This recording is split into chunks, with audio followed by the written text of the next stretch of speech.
Genesis 9. God said to Noah and his sons, I am giving you my blessing. Have a lot of children and grandchildren, so people will live everywhere on this earth. All animals, birds, reptiles, and fish will be afraid of you. I have placed them under your control, and I have given them to you for food. From now on, you may eat them as well as the green plants that you have always eaten. But life is in the blood, and you must not eat any meat that still has blood in it. I created humans to be like me, and I will punish any animal or person that takes a human life. If an animal kills someone, that animal must die. And if a person takes the life of another, that person must be put to death.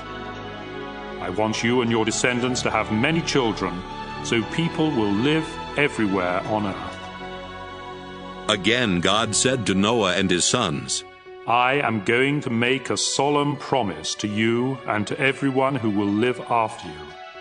This includes the birds and the animals that came out of the boat. I promise every living creature that the earth and those living on it will never again be destroyed by a flood. The rainbow that I have put in the sky will be my sign to you and to every living creature on earth. It will remind you that I will keep this promise forever. When I send clouds over the earth and a rainbow appears in the sky, I will remember my promise to you and to all other living creatures.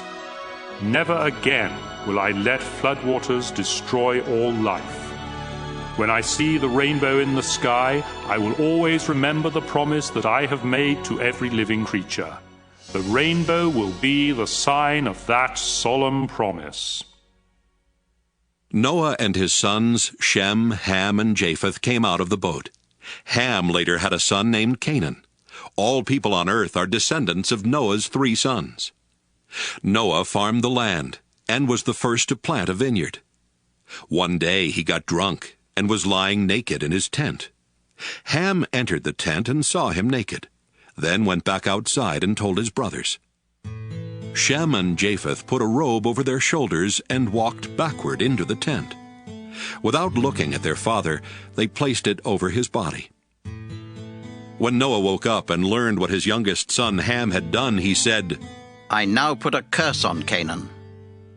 He will be the lowest slave of his brothers. I ask the Lord my God to bless Shem and make Canaan his slave. I pray that the Lord will give Japheth more and more land, and let him take over the territory of Shem. May Canaan be his slave. Noah lived 350 years after the flood, and died at the age of 950. Genesis 10. After the flood, Shem, Ham, and Japheth had many descendants. Japheth's descendants had their own languages, tribes, and land. They were Gomer, Magog, Madai, Javan, Tubal, Meshech, and Tyrus. Gomer was the ancestor of Ashkenaz, Riphath, and Togarmah. Javan was the ancestor of Elisha, Tarshish, Kittim, and Dodanim, who settled along the coast. Ham's descendants had their own languages, tribes, and land. They were Ethiopia, Egypt, Put, and Canaan. Cush was the ancestor of Seba, Havilah, Sabta, Raamah, and Sabteka. Raamah was the ancestor of Sheba and Dedan. Cush was also the ancestor of Nimrod, a mighty warrior whose strength came from the Lord. Nimrod is the reason for the saying, "You hunt like Nimrod with the strength of the Lord." Cush first ruled in Babylon, Erech, and Akkad, all of which were in Babylonia. From there, Nimrod went to Assyria and built the great city of Nineveh. He also built Rehoboth-ur and Calah, as well as Resen, which is between Nineveh and Calah. Egypt was the ancestor of Ludim, Anamim, Lahabim, Naphtuhim, Pathrusim, Casluhim, and Caphtorim, the ancestor of the Philistines. Canaan's sons were Sidon and Heth. He was also the ancestor of the Jebusites. the Amorites, the Girgashites, the Hivites, the Arkites, the Sinites, the Arvadites, the Zemarites, and the Hamathites. Later, the Canaanites spread from the territory of Sidon and went as far as Gaza in the direction of Gerar. They also went as far as Laishah in the direction of Sodom, Gomorrah, Admah, and Zeboim. Shem's descendants had their own languages, tribes, and land. He was the older brother of Japheth and the ancestor of the tribes of Eber. Shem was the ancestor of Elam, Asher, Arpachshad, Lud, and Aram. Aram was the ancestor of Uz, Hul, Jether, and Mash. Arpachshad was the father of Shelah and the grandfather of Eber, whose first son was named Peleg, because it was during his time that tribes divided up the earth. Eber's second son was Joktan. Joktan was the ancestor of Almodad, Sheleph, Hazarmaveth, Jirah, Hadoram, Uzal, Diklah, Obal, Abimael, Sheba, Ophir, Havilah, and Jobab. Their land reached from Mesha in the direction of Sephir, the hill country in the east. This completes the list of Noah's descendants. After the flood, their descendants became nations and spread all over the world. Genesis 11.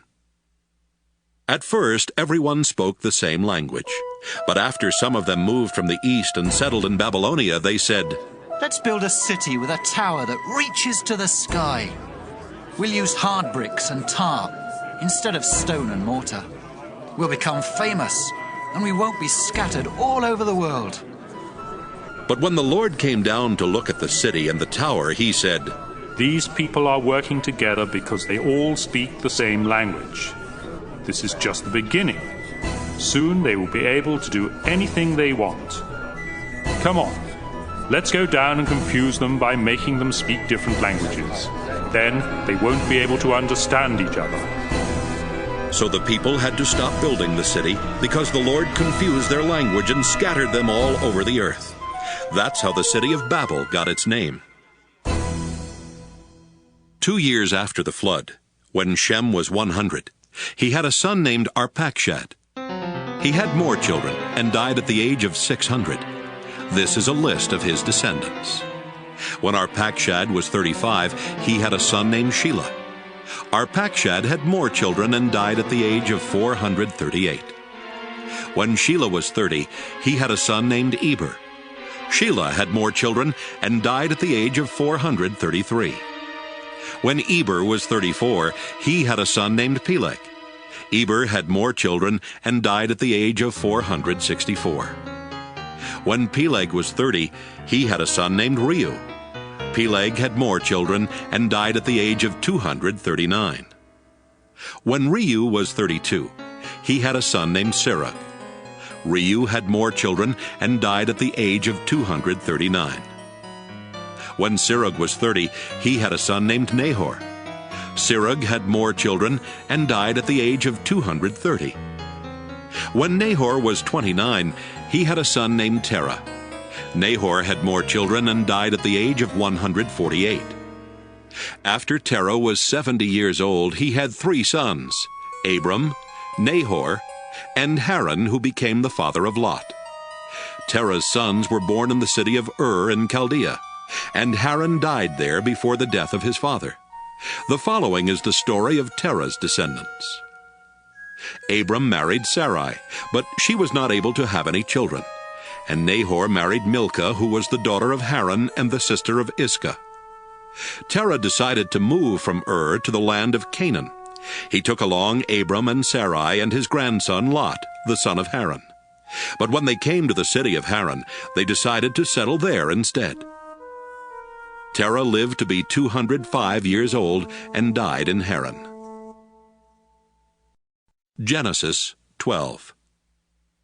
The Lord said to Abram, Leave your country, your family, and your relatives, and go to the land that I will show you. I will bless you and make your descendants into a great nation. You will become famous and be a blessing to others. I will bless anyone who blesses you, but I will put a curse on anyone who puts a curse on you. Everyone on earth will be blessed because of you." Abram was 75 years old when the Lord told him to leave the city of Haran.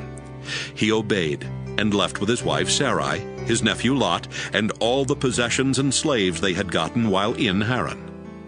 When they came to the land of Canaan, Abram went as far as the sacred tree of Moreh in a place called Shechem. The Canaanites were still living in the land at that time, but the Lord appeared to Abram and promised, "I will give this land to your family forever." Abram then built an altar there for the Lord.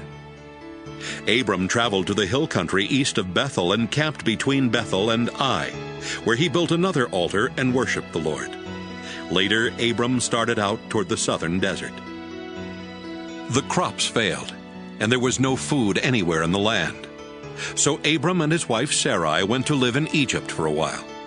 But just before they got there, he said, "Sarai, you are really beautiful. When the Egyptians see how lovely you are, they will murder me because I am your husband. But they won't kill you. Please save my life by saying that you are my sister." As soon as Abram and Sarai arrived in Egypt, the Egyptians noticed how beautiful she was. The king's officials told him about her, and she was taken to his house. The king was good to Abram because of Sarai, and Abram was given sheep, cattle, donkeys, slaves, and camels. Because of Sarai, the Lord struck the king and everyone in his palace with terrible diseases. Finally, the king sent for Abram and said to him, "What have you done to me? Why didn't you tell me Sarai was your wife? Why did you make me believe she was your sister? Now I've married her.